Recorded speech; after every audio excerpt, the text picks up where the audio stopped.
वाऱ्याच्या विश्रांतीनंतर मनमाड शहर परिसरात जोरदार पाऊस झाला। वादळी वाऱ्यासह झालेल्या पावसामुळे वीज पुरवठा खंडित झाला। जळगावच्या चाळीसगाव तालुक्यात मुसळधार पाऊस झाला। विजांच्या कडकडाटासह झालेल्या पावसामुळे नागरिकांची एकच तारांबळ उडाली। धाराशिव जिल्ह्यात 8 दिवसांच्या विश्रांतीनंतर पुन्हा पावसाचं आगमन झालं। उमरगा तालुका आणि लोहारा तालुका परिसरात जोरदार पाऊस झाल्यानं नदी नाले प्रवाहित झाले। पुणे जिल्ह्याच्या आंबेगाव तालुक्यात दमदार पाऊस झाला। विजांच्या कडकडाटासह झालेल्या पावसामुळे रस्त्यावरून पाणी वाहू लागलं। पिंपरी चिंचवडमध्ये मुसळधार पाऊस झाला। पावसामुळे हिंजवडी आयटी पार्कमधील रस्ते पाण्याखाली गेले। दरम्यान नाले सफाईवरून सुप्रिया सुळेंनी निशाणा साधला। पिंपरी चिंचवडमधील पावसामुळे शांतीनगर, इंद्रायणी नगर रोड आणि टेल्को रोडवर देखील पाणी साचलं। सर्वत्र पाणी साचल्यामुळे महापालिकेच्या नाली सफाईची पोलखोल झाली आहे। श्रीगोंदा तालुक्यामध्ये वादळी वाऱ्याचा कहर पाहायला मिळाला। पिपरीकोल अंदर इथे झालेल्या वादळी वाऱ्यानं शाळेवरील पत्रे उडाले, तर पावसामुळे नागरिकांची एकच तारांबळ उडाली। पालघर जिल्ह्यामध्ये झालेल्या अवकाळी पावसामुळे भात शेती, मत्स्य उत्पादन आणि फळांच्या बागांचं मोठं नुकसान झालंय। दरम्यान नुकसानग्रस्तांसाठी भरपाई म्हणून पालघर जिल्ह्याला 2,70,00,000चा निधी मंजूर करण्यात आलाय। अमरावती नागपूर राष्ट्रीय महामार्गावरील वृंदावन सोसायटीमध्ये बिल्डरनं पिण्याच्या पाण्याची सोय करून दिली नसल्याचा आरोप करण्यात आला। या विरोधात रहिवाशांनं 13व्या मजल्यावर चढून आंदोलन केलं। मावळ तालुक्यात कृषी अधिकारीपदी मारुती साळे यांची निवड झाली आहे। मावळ तालुक्यातील शेतकरी वर्गानं मारुती साळे यांचे तालुका कृषी अधिकारी कार्यालयामध्ये स्वागत केलं। गडचिरोली जिल्ह्याला लागून असलेल्या छत्तीसगडच्या इंद्रावती नॅशनल पार्कमध्ये चकमक झाली। या चकमकीत 5 माओवादी ठार झालेत। याच ठिकाणी शस्त्र आणि स्फोटकांचा मोठा साठा आढळून आलाय। गेल्या 3 दिवसात 7 माओवाद्यांचा खात्मा करण्यात यश आलं। निलेश चव्हाणला 19 जूनपर्यंत न्यायालयीन कोठडी सुनावण्यात आली आहे। सोमवारी पुणे पोलिसांनी सुशीला आणि शशांक हगवणेसह निलेश चव्हाणचा ताबा घेणार आहेत, तर वारजे आणि कोथरूड पोलीस ठाण्यातील गुन्ह्याबाबत ताबा घेण्यात येणार आहे। जेसीबी गैरव्यवहार प्रकरणी हगवणे मायलेकासह 6 आरोपींना न्यायालयीन कोठडी सुनावण्यात आलेली आहे। दोन्ही बाजूच्या वकिलांनी युक्तिवाद झाल्यानंतर राजगुरुनगर न्यायालयानं शशांक आणि लता हगवणे मायलेकांसह प्रणय साठे आणि इतर 3 साथीदारांना 14 दिवसांची न्यायालयीन कोठडी सुनावली आहे। तुळजापूर ड्रग्ज तस्करी प्रकरणात पोलिसांनी विनोद गंगणेला अटक केली होती। दरम्यान या आरोपीला 9 जूनपर्यंत पोलीस कोठडी सुनावण्यात आली आहे। नाशिकच्या ईदगाह मैदानावर पॅलेस्टाईनचा झेंडा फडकला। बकरी ईदची नमाज झाल्यानंतर पोलीस बंदोबस्त असतानाही पॅलेस्टाईनचा झेंडा फडकवला।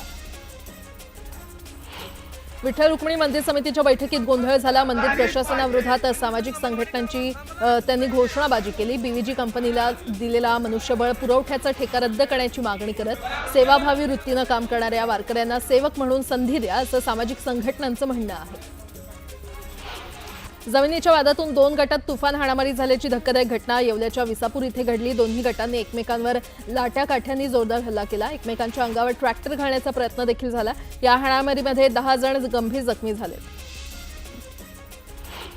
6 जूनच्या शिवराज्याभिषेक दिनी बदलापूर उल्हास नदीच्या तीरावरील छत्रपती शिवरायांच्या स्मारकाकडे बदलापूर पालिका प्रशासन आणि सर्वपक्षीय राजकीय नेत्यांनी पाठ फिरवल्याचं दिसून आलं। यावरून जोरदार टीका होती।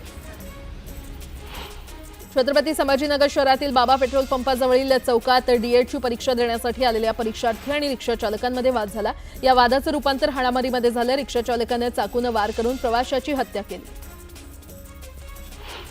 नांदेड शहरातील कैलासनगर भागातील प्रतिभा निकेतन शाळेच्या छताला आग लागली। या आगीमध्ये शाळेतील जुनं फर्निचर जळून खाक झालं। दरम्यान या आगीवर नियंत्रण मिळवण्यात यश आलं।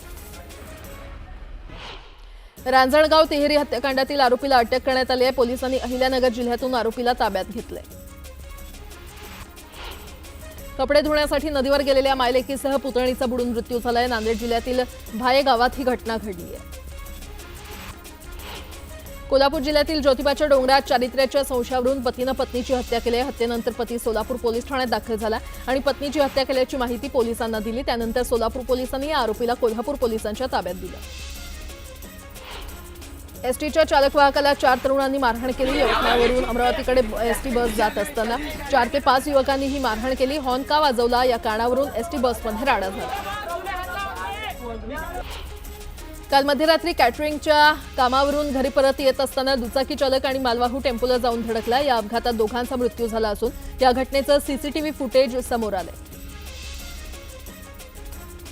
महाराष्ट्रातील निवडणूक म्हणजे मॅच फिक्सिंग असल्याचं म्हणत राहुल गांधींनी भाजपला डिवचलं। राहुल गांधींच्या आरोपामुळे राजकारण तापलं। सत्ताधाऱ्यांकडून राहुल गांधींच्या आरोपांना जोरदार प्रत्युत्तर दिलं जातं। महायुती बेईमानीनं निवडून आलेली आहे। राहुलजींनी जी भूमिका मांडली त्यात काहीही चुकीचं नाही असं वक्तव्य आमदार नाना पटोले यांनी केलेलं आहे। महाराष्ट्राच्या जनतेचा विश्वासघात करण्याचं आणि लोकतंत्राची हत्या करण्याचा पाप भाजपनं केलाय असा टोला पटोले यांनी लगावला। धनंजय मुंडे आणि मी पक्ष म्हणून एकत्र आलेलो आहोत, बहीण भाऊ म्हणून नाही असं वक्तव्य पंकजा मुंडे यांनी केलं। उद्धव ठाकरे आणि राज ठाकरे एकत्र आल्यामुळे भाजपला काहीही फरक पडणार नाही असंही त्या म्हटलं। शरद पवारांच्या राष्ट्रवादीचे जळगावातील पदाधिकारी शिवसेनेच्या वाटेवर आहेत। खडसेंचे निकटवर्ती असलेल्या शेकडो कार्यकर्त्यांसह काही ग्रामपंचायतींचे सरपंच लवकरच शिवसेनेमध्ये प्रवेश करणार आहेत। क्या हुआ तेरा वादा असं म्हणत उबाठा पक्षानं नांदेडमध्ये भाजप खासदारांच्या कार्यालयासमोर आंदोलन केलं। शेतकऱ्यांच्या कर्जमाफीचे लाडकी बहीण योजनेतील 2100 रुपयांबाबत काय झालं असा सवाल करत जाब विचारला। भारतीय जनता पक्षाच्या केंद्रातील मोदी सरकारला 11 वर्ष पूर्ण झाल्यानिमित्त संकल्प से सिद्धी तक या जिल्हास्तरीय कार्यशाळेचं जळगावात आयोजन करण्यात आलं होतं। या कार्यशाळेला भाजपच्या शेकडो पदाधिकारी आणि कार्यकर्त्यांनी उपस्थिती लावली। नाशिकमध्ये पुन्हा एकदा उबाठा पक्षाला खिंडार पडलाय। उपमुख्यमंत्री एकनाथ शिंदेंच्या उपस्थितीमध्ये श्रीरामपूरचे माजी आमदार भानुदास मुरकुटे यांनी शिवसेनेमध्ये प्रवेश केला। बातमीपत्रामध्ये आता पाहणार आहोत गावाकडच्या महत्त्वाच्या 50 बातम्या अतिशय वेगवान स्वरूपात। सुरुवात करूयात।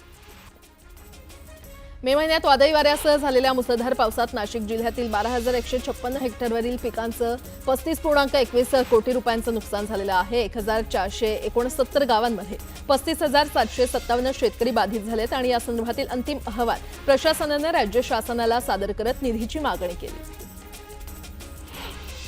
5 दिवसांच्या विश्रांतीनंतर येवल्याच्या ग्रामीण भागाला वादळासह पावसाचा तडाखा बसलाय। नगरसूल, अंदरसूल, गवंडगाव या भागात पाऊस झालेला आहे आणि या ठिकाणी घराचं छत कोसळून 2 वयोवृद्ध आणि 1 लहान मुलगी जखमी झाली। आंब्याच्या हंगामात केळीला चांगला दर मिळतोय। जूनच्या पहिल्या आठवड्यात 1,650 रुपये प्रति क्विंटलनं भाव मिळाले। वर्ध्याच्या आर्वी ते तळेगाव मार्गाचं काम सुरू आहे। रस्त्याचं काम निकृष्ट आणि रस्ता अरुंद तयार केला जात असल्याच्या तक्रारी लक्षात घेता आमदार दादाराव केचे यांनी थेट रस्त्यावर जात पाहणी केली। यावेळी रस्ता नियमानुसार होत नसल्याची बाब लक्षात येताच आमदार केचेंनी अधिकाऱ्यांना धारेवर धरलं।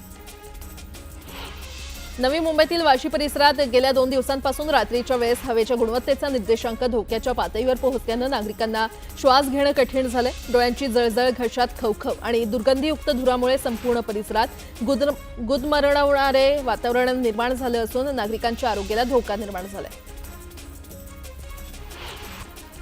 मध्य आणि पश्चिम रेल्वेवर विविध अभियांत्रिकी आणि देखभालीची कामं करण्यासाठी आज मेगा ब्लॉक घेण्यात येणार आहे आणि त्यामुळे लोकल सेवा विस्कळीत होण्याची शक्यता आहे। विद्याविहार आणि ठाणे स्थानकादरम्यान 5व्या आणि 6व्या मार्गावर मेगा ब्लॉक घेण्यात आलेला आहे, तर पनवेल आणि वाशी स्थानकादरम्यान अप आणि डाऊन मार्गावर मेगा ब्लॉक घेण्यात आला आहे। समृद्धी महामार्गावरील इगतपुरी आमणे हा शेवटचा टप्पा गुरुवारी सायंकाळी वाहतूक सेवेमध्ये दाखल झालाय। हा टप्पा वाहतूक सेवेमध्ये दाखल झाल्यानं संपूर्ण समृद्धी महामार्ग वाहतुकीसाठी खुला झालाय आणि त्यामुळे आता समृद्धी महामार्गावरील वाहनांच्या संख्येमध्ये वाढ होण्यास सुरुवात झालेली आहे। पहिल्या दिवशी 24 तासात या महामार्गावरून तब्बल 38,987 वाहनांनी प्रवास केला, तर यापैकी 5,000 वाहनं नव्यानं वाहतुकीसाठी खुल्या झालेल्या इगतपुरी आमणे टप्प्यावरून धावली। महाराष्ट्र मेट्रो रेल्वे कॉर्पोरेशनकडून महामेट्रो बांधण्यात येत असलेल्या पादचारी पुलाचं काम अद्याप अपूर्ण आहे आणि त्यामुळे भिडे पूल 15 ऑगस्टपर्यंत बंद राहणार आहे। महामेट्रोनं भिडे पूल बंद ठेवण्याबाबतचं पत्र वाहतूक पोलीस आणि महापालिकेला दिलंय। हडपसर येथील प्रवाशांना मेट्रोची सेवा मिळण्यासाठी हडपसर, गाडीतळ, मगरपट्टा ते कल्याणीनगर मेट्रो स्थानक अशी पूरक सेवा पीएमपीनं सुरू केली आहे आणि त्यामुळे हडपसरमधील प्रवाशांना कल्याणीनगर मेट्रो स्थानकापर्यंत सुकर प्रवास करता येणार आहे। या निर्णयामुळे पुणेकरांना मोठा दिलासा मिळाला आहे। मुंबई पुणे द्रुतगती महामार्गावरील प्रवास अधिक वेगवान होणार आहे। आता 6 पदरी असलेला हा महामार्ग 10 पदरी करण्याचं नियोजन आहे। या प्रकल्पासाठी एकूण 14,000 कोटी रुपये अपेक्षित आहे।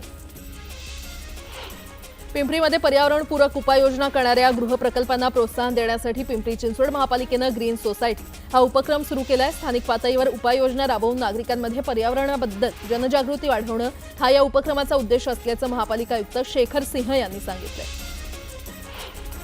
कला पदविका अभ्यासक्रमांच्या पात्रता निकषात बदल करण्यात येणार आहे। आता कला क्षेत्रातून पदविका अभ्यासक्रम करायचा असल्यास मूलभूत अभ्यासक्रमाची पूर्तता करण्याची आवश्यकता नाही।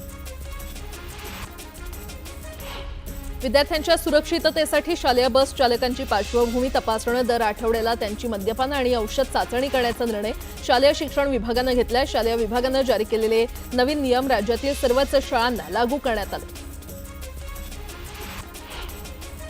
मुंबईतील पालिकेच्या 227 वॉर्डचा आढावा घेणारा तसंच गटाध्यक्ष यांचा लेखाजोखा मांडणारा अहवाल मनसेचे अध्यक्ष राज ठाकरे यांच्याकडे सुपूर्द करण्यात आलाय। मुंबईतील 36 विधानसभा मतदारसंघांच्या विभागाध्यक्षांच्या केंद्रीय समितीच्या बैठकीत त्यांचा अहवाल राज ठाकरे यांना देण्यात आला होता। राज्य सरकारच्या महत्वाकांक्षी अशा एक राज्य एक नोंदणी अभियानाअंतर्गत सध्या जिल्हा स्तरावर सुरू असलेल्या एक उपक्रमात बनावट दस्तावेजाच्या माध्यमातून सरकारच्याच फसवणुकीचे प्रकार उघडकीस येत असल्यानं सरकारची चिंता वाढलेली आहे आणि त्यामुळे मृत व्यक्तीस जिवंत असल्याचं दाखवून किंवा बनावट व्यक्तीला उभं करून तसंच मुद्रांक शुल्क चुकवून दस्त नोंदणी करून सरकारची फसवणूक करणाऱ्यांवर फौजदारी कारवाई करण्याचे आदेश महसूल मंत्री चंद्रशेखर बावनकुळे यांनी दिले।